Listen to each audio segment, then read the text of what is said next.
Hello guys, ये complete video बहुत ही informative रहने वाला है। मैं आप सभी को बता दूं कि इस वीडियो में मैं आप सभी को समझाने वाला हूं कि किस तरह से यहां पर एसईसी यानी कि यहां पर बिटकॉइन स्पॉट ईटीएफ को लेकर के यहां पर वर्क करेगी, कौन कौन कमेटी में है और किस किस लोगों को यहां पर कमेटी में रखा गया है।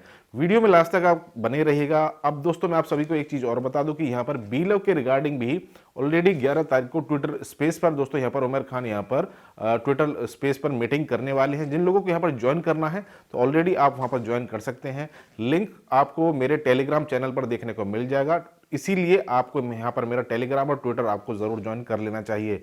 अब दोस्तों मैं आप सभी को बताने वाला हूँ कि किस तरह से यहाँ पर एसईसी में जो फिलहाल के लिए जो दबाव बन रहा है कि spot ETF bitcoin spot ETF को लेकर के 10 जनवरी की डेडलाइन है फिलहाल आर्क इन्वेस्टमेंट की। तो फिलहाल यहाँ पर किस तरह से वो चीज़ें क्लियर हो सकती हैं। 10 जनवरी और 11 जनवरी का जो दिन है इंडिया के मुताबिक आप 11 जनवरी तक भी आप मान सकते हैं लेट अर्ली मॉर्निंग। अदरवाइज यहाँ पर 10 जनवरी यूएस में किस तरह से यहाँ पर बिटकॉइन स्पॉट ईटीएफ को लेकर के चर्चा होगी, कौन कौन कमेटी में है। अब दोस्तों मैं आपको लेकर के चलूंगा अपनी लैपटॉप स्क्रीन के ऊपर। अब दोस्तों देखिए, सभी को पता है कि यहाँ पर जो फाइनल डेडलाइन है R21 शेयर्स की, तो इन्होंने यहाँ पर अपने फाइनल डेडलाइंस के बिल्कुल ये पास आ चुके हैं। अब एसईसी किस तरह से यहाँ पर करेगी, क्योंकि इसमें फाइनल डेट है भाई 10 जनवरी की। इंडिया में अगर हम इसकी बात करें तो लगभग 10 जनवरी को या तो लेट नाइट आप मान के चलिएगा या फिर आप 11 जनवरी के आसपास ये चीज़ें आपको बिल्कुल क्लियर हो जाएगी कि भाई आखिर होने क्या वाला है। अगर यहाँ पर डिक्लाइन होता है तो उसके लिए फिर वो डेट चली जाएगी मार्च में। लेकिन यहाँ पर अगर ये एसईसी कुछ अपना रीज़न देती है कि भाई यहाँ पर जो इन्होंने स्पॉट ईटीएफ के लिए अपना एप्लीकेशन रिफिल किया हुआ है तो इसमें उन्हें प्रॉपर रीज़न देना होगा, क्योंकि इनकी फाइनल डेडलाइन है। अगर ये नहीं देता है रीज़न तो भाई ये फिर चले जाएंगे कोर्ट में, और कोर्ट में फिर वहाँ पर इन्हें जैसे पहले हुआ था कि जब फ्यूचर्स के जो ईटीएफ है वो यहाँ पर अप्रूव हुए थे तो वहाँ पर फिर एसईसी को वो केस झेलना पड़ा था और वहाँ पर उसे फिर ये चीज़ अप्रूव करनी पड़ी थी। अब ये सारे के सारे जैसे ग्रे स्केल हो गया, R21 shares, iShares, Bitwise, VanEck, Invesco, Fidelity, Grayscale, BlackRock, ये सारे के सारे बहुत बड़े दिग्गज नाम हैं। ऑलरेडी यहाँ पर ये जो चीज़ यहाँ पर कर रहे हैं इससे पहले भी यहाँ पर ये कर चुके हैं। लेकिन उसके रिगार्डिंग सबसे पहले हम दोस्तों बात कर लेते हैं कि भाई यहाँ पर जो गैरी गेंसलर है वो जो एसईसी के चेयरमैन है वो क्या कहते हैं। अब यहाँ पर कोई भी चीज़ नई चीज़ मार्केट में आती है तो भाई इन्होंने ये अपना ट्वीट किया है, some things to keep in mind if you are considering investing in crypto assets.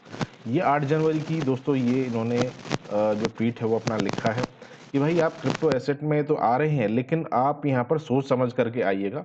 ऐसा नहीं है कि अगर एसईसी किसी चीज़ को अप्रूव कर रही है तो उसमें प्रॉफिट ही होगा। तो ये एक तरह से वार्निंग भी दी जाती है इनकी तरफ से कि यार अप्रूव करने के लिए कहीं आपको ये कहेंगे नहीं कि हाँ हमारी तरफ से अप्रूवल के रिगार्डिंग ये चीज़ें, लेकिन हाँ कुछ सावधानी बरतने के लिए कुछ आपको ये संकेत ज़रूर देंगे कि आने वाले समय में अगर आपको क्रिप्टो में इन्वेस्टमेंट करना है तो आप भाई बिल्कुल सोच समझ करके करिएगा, क्योंकि यहाँ पर इनका कोई भी इसमें रोल नहीं रहेगा। फिर जो भी इन्वेस्टमेंट होगा, अब यहाँ पर इसी तरह से spot bitcoin ETF update, the SEC just issued additional comments on pending application.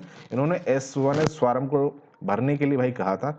इसमें 8 जनवरी तक का डेडलाइन है और वो डेडलाइन जितना जल्दी आप यहाँ पर उसको डेडलाइन से पहले अगर आप इसे रिफिल कर देंगे तो आप वहाँ पर फिर एप्लीकेशन जो आपने वहाँ पर फिर दाखिल की है तो उसके लिए एलिजिबल हो जाएंगे। क्योंकि एट द एंड दोस्तों यहाँ पर जो बात कही जा रही है कि भाई ठीक है, अब यहाँ पर जो बिटकॉइन स्पॉट ईटीएफ के रिगार्डिंग जो भी चीज़ें हो रही हैं वो बिल्कुल मार्केट के मुताबिक हो रही हैं। अब हम दोस्तों जो इम्पोर्टेंट फैक्ट है, देखिए एसईसी में फिलहाल के समय पर कौन कौन लोग हैं। अब देखिए यहाँ पर सबसे पहले यहाँ पर 5 लोग हैं। ये देखिए 5 लोग हैं यहाँ पर, मैं थोड़ा सा बड़ा कर देता हूँ यहाँ पर, तब आपको यहाँ पर क्लियर हो जाएंगे।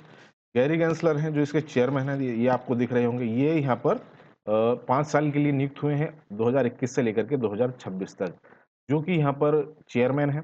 और उसके बाद में दोस्तों ये है डेमोक्रेटिक, यानी कि जो फिलहाल के समय पर जो बिडेन है, जो प्रेसिडेंट है अमेरिका के, तो वो उन्हें यहाँ पर रिपोर्ट करते हैं। उसके बाद में मार्क वेडा है जो कि यहाँ पर कमिश्नर के तौर पर, फिर ये 4 लोग हैं जो कि है रिपब्लिकन पार्टी से। फिर कैरोलिन है, ये है डेमोक्रेटिक से। हेस्टर पियर्सी हैं, ये रिपब्लिकन से हैं। और जेमी जेमी है यहाँ पर, ये भी डेमोक्रेटिक से, यानी कि 3 लोग यहाँ पर डेमोक्रेटिक से हैं। ये आपको दिख रहे होंगे, ये डेमोक्रेटिक से हैं, कैरी गेंसलर जो कि यहाँ पर चेयरमैन है। एक ये हो गए और एक ये हो गए, ये 3 लोग हैं यहाँ पर जो कि डेमोक्रेटिक से, यानी कि जो फिलहाल के समय पर सत्ताधारी पार्टी है अमेरिका में, वो इस पार्टी से हैं। इसके बाद में यहाँ पर 2 लोग और हैं जो कि यहाँ पर विपक्षी पार्टी से हैं, जैसे कि रिपब्लिकन। इंडिया में आप बीजेपी, कांग्रेस या कोई भी आप इस तरह से मान सकते हैं, 2 विपक्षी पार्टियों के भी यहाँ पर जो कमिश्नर है वो बनाए जाते हैं यहाँ पर एसईसी में। ये हो गए दोनों रिपब्लिकन पार्टी से। अब यहाँ पर जिनका बहुमत ज़्यादा होगा, यानी कि 5 वोट हैं यहाँ पर, 5 में से 3 वोट जिसके लिए आएँगी, तो वहाँ पर चांसेस हो जाएँगे कि भाई यहाँ पर किस तरफ जाना है। डिसअप्रूव होगा, अप्रूव होगा, वो यहाँ पर फिर वो बात पूरी कंसीडर की जाएगी। अब जो रिपब्लिकन पार्टी से हैं मार्क और हेस्टर पियर्सी, ये दोनों यहाँ पर ऑलरेडी बिटकॉइन को लेकर के सारी की सारी चीज़ें इन्होंने उसके पक्ष में कही हैं कि हाँ, हमें यहाँ पर लगता है कि अब फिलहाल वो समय आ गया है और ये फिलहाल आपको जो बिटकॉइन स्पॉट ईटीएफ है वो अप्रूव कर देने चाहिए। अब भाई ये बात आती है फिर लास्ट में इन तीनों के ऊपर कि डेमोक्रेटिक पार्टी के जो तीनों मेंबर्स हैं यहाँ पर कमेटी में, तो उसमें से कोई भी अगर एक मेंबर कह दे, लेकिन ऐसा तो होगा नहीं कि गैरी गैंसलर कहें कि नहीं होगा और बाकी के कैरोलिन या जेमी यहाँ पर ये कह दें कि भाई हो जाए, क्योंकि वो भी उसी पार्टी से हैं और जो खुद चेयरमैन हैं वो भी उसी डेमोक्रेटिक पार्टी से हैं। तो उनकी दखलंदाजी तो भाई बिल्कुल भी बर्दाश्त नहीं करेंगे गैरी गैंसलर की। मैं मना कर रहा हूँ और जबकि मेरे दोनों साथी यहाँ पर हाँ कर रहे हैं। तो उम्मीद यही है कि यहाँ पर फिलहाल के समय पे गैरी गैंसलर खुद भी ये कह सकते हैं कि हाँ, अब हम इसे अप्रूव कर रहे हैं और जब ये अप्रूव होगा तो वहां पर आप सभी को पता है कि यहाँ पर सारे के सारे एक साथ अप्रूवल के चांसेस होंगे।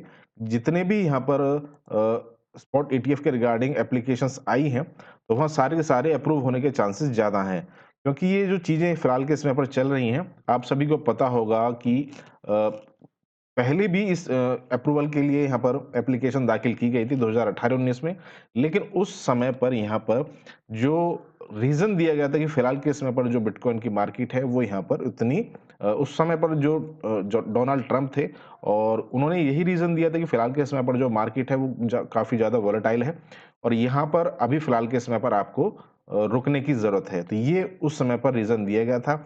अब ये दोबारा से जितने भी बड़े-बड़े इंस्टीट्यूशंस हैं, सभी दोबारा से फिर आए हैं कि भाई इनमें होड़ भी लगी हुई है कि जितना ज़्यादा यहाँ पर ये फिलहाल के समय पर अपना पब्लिक को, यानी कि वॉल्यूम को, लोगों को ट्रेडिंग के लिए अपनी फर्म पर आकर्षित करेंगे, क्योंकि यहाँ पर इन्होंने फीस भी दोस्तों यहाँ पर ये दिख रहा होगा, देखिए फीस जैसे 1.5%, 0.25%, 0.2%, 0.0%, तो सभी ने अपनी अपनी अलग अलग फीस भी यहाँ पर दी है कि भाई अगर आप हमारे प्लेटफॉर्म पर आएंगे तो हमारे यहाँ पर आपको सिर्फ इतना फीस देना होगा, किसी और प्लेटफॉर्म पर जाएंगे तो वहाँ पर आपको उतना फीस लगेगा। तो इस तरह से तमाम आपको एडवर्टीजमेंट वगैरह भी होते हुए दिखाई देखे होंगे। ऑलरेडी मैंने ट्विटर पर और टेलीग्राम पर वो चीज़ें शेयर की हैं। अगर आपने हमारा ट्विटर और टेलीग्राम ज्वाइन नहीं किया है तो उसे आप ज़रूर ज्वाइन कर लीजिएगा।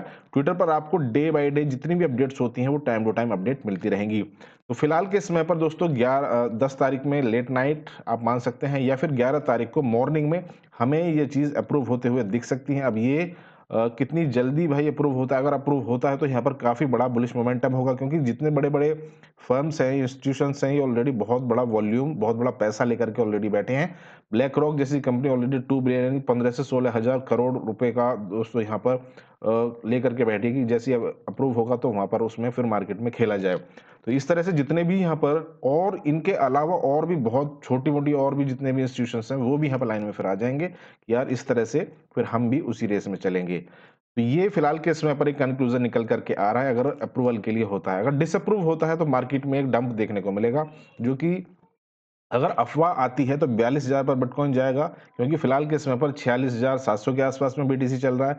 लेकिन अगर अफ़वाह नहीं आती है तो ऑलरेडी यहाँ पर मार्केट में काफ़ी बड़ा यहाँ पर डंप देखने को मिलेगा। अगर रिजेक्शन होती है तो 36,000 तक बीटीसी हमें वहाँ पर 36-37,000 की रेंज में जाता हुआ ईज़िली दिख जाएगा, अगर वहाँ पर एसईसी स्पॉट ईटीएफ को अप्रूव करेगा। अगर डिसअप्रूव करेगा तो फिलहाल के समय पर यही चीज़ें हैं कि आपको समझना होगा कि किस तरह से सारी चीज़ें होती हैं और किस तरह से एसईसी काम करती है और कैसे यहाँ पर फिर अगर डिले होता है तो भाई मार्च तक के लिए ये फिर पोस्टपोन हो जाएगा। लेकिन एसईसी नहीं चाहेगी कि आर्क इन्वेस्ट का यहाँ पर उसे अप्रूव कर दिया और बाकी जितने भी यहाँ पर इंस्टीट्यूशन हैं जिसमें ब्लैक रॉक, ग्रेस्केल जितने भी लाइन में लगे हुए हैं, क्योंकि उम्मीद यही है कि अगर अप्रूव होंगे तो सारे के सारे एक ही साथ में अप्रूव हो जाएंगे, क्योंकि फिर उनके पास में कोई रास्ता भी नहीं बचता है कि भाई एक का अप्रूव कर दिया दूसरे का वहाँ पर अप्रूव नहीं किया है। ये सारी की सारी कंक्लूजन है। वीडियो आपको कैसा लगा जानकारी के लिए अगर आपको अच्छा लगा हो तो आप यहाँ पर कमेंट ज़रूर कीजिएगा। कुछ आप पूछना चाहते हैं तो आप मुझे कमेंट कर सकते हैं। वीडियो को लाइक कीजिएगा, आपके लाइक से मोटिवेशन मिलता है। Thank you.